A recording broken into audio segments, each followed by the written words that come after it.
Osasunaren arlora zuzendutako bi proiektu gailendu dira Toribio Etxebarria ekintzailetza berritzailearen Euskadi sarietan. 28. edizio honetan Sperm Selectek irabazi du enpresa ideiak proiektua kategorian eta Cyber Surgeryk enpresa berria kategorian. Sari banaketa uztailaren 18an ospatu da Eibarko Ikalau Tekniker Zentroan eta Markel Olano Gipuzkoako aldun nagusiak, Miguel de los Toyos Eibarko alkateak, Ainhoa Aizpuru ekonomia sustapena Alanda ingurunea eta Lurralde Orekako aldunak, Javier Zarraonindia Eusko Jaurlaritzako Industria Sailburu ordeak eta Aitor Urzelai Eusko Jaurlaritzako ekintzailetza berrikuntza eta informazio gizarteko zuzendariak parte hartu dute. Eibarko udalak eta bi Gipuzkoak sustatuta Toribio Etxebarria sariak Euskadin ekintzailetza ekimenak aintzatesteko eta euren sustatzaileei jardueraren hasieran babesa emateko sortu ziren eta Euskadiko ideia eta proiektu ekintzaileen sari nabarmenenak bilakatu dira. 28. edizio honetan 27 hautagai egon dira. 17 ideia eta proiektuak kategorian eta 10 enpresa berria kategorian. Aurkeztutako proiektu guztiek industria eta jasangarritasunaren, fabrikazio aurreratuaren, bio-osasunaren eta ikateren sektoretan garatzen dute bere jarduera. Enpresa ideiak proiektua kategorian Sperm Select gailendu zen. El proyecto Sperm Select tiene como objetivo la implementación de un nuevo método de selección espermática de manera rutinaria en las clínicas de reproducción asistida. Desde nuestro laboratorio hemos desarrollado este nuevo método de selección espermática basado en un biomarcador que permite mejorar las tasas de embarazo de las personas que cursan los tratamientos de reproducción asistida, con el objetivo de aumentar las probabilidades de estas parejas de concebir un hijo durante los tratamientos de reproducción asistida. Enpresa berria kategorian Cyber Surgeryk irabazi du.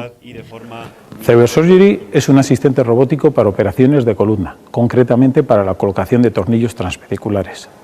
Actualmente la colocación de estos tornillos es bastante habitual, pero es un proceso muy complejo y un error tiene consecuencias catastróficas. El mercado de la implantación de estos tornillos está aumentando exponencialmente, pero las soluciones que hay en el mercado no terminan de resolver el problema. Hemos desarrollado un producto que nos permite aumentar esta precisión, reducir el coste de las cirugías y a la vez mejorar la ergonomía de los cirujanos.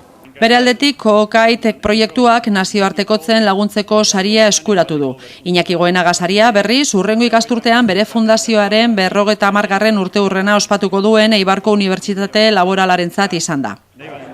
Gure zentroak aurten 50 urte bete ditu eta rekonozimendu hau guretako oso importantea da.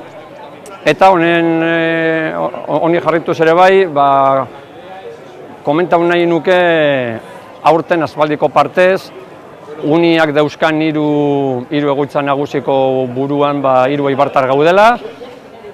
Ingeniaritza eskolan Oian Aristondo dago koordinadore bezala, eibartarra bera, egoitzetan Juan Aldai dago ere buru, eibartarra bera, eta aurten ni Eibarko Uniko bigarren hezkuntzako ikastetxean ere, zuzendari bezala nago, eta hiru eibartar egotea 50 urte betetzen duen ikastetxe eibartar baten, balonen jarri da zerbait dela uste dut, eta urte askotarako izan dadila espero. Azkenik, Iñaki Goenaga Eibarko enpresaren saria Teknimapek irabazi du. Orain dela 25 urte sortuta, Teknimapek ingurumen aholkularitzako zerbitzuak eskaintzen ditu, bereziki industria ingurunera zuzendutak. Bueno, pues como lo he dicho anteriormente, pues muy contentos, ¿no?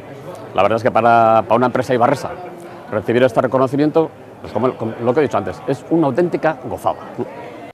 Enpresa ideia proiektuak eta enpresa berria kategorien sariek 10.500 euroko laguntza ekonomikoa ematen dute, laguntza, prestakuntza eta aholkularitza programetan parte hartzeko aukera eskaintzeaz gain. Nazioartekotzen laguntzeko kategorian saritutako enpresak diru laguntzak eta aholkularitza eskuratzen ditu beste herrialdeetan garatzeko prozesuan laguntzeko. Toribio Etxebarria sariak sortu zirenetik 600 enpresa ideia eta proiektu baino gehiago aztertu dira. Aurreko edizioetan saritutako proiektuek 28 milioi euro inguru inbertitu dituzte eta 750 lanpostu baino gehiago sortu dituzte, gehienak kualifikazio maila altukoak.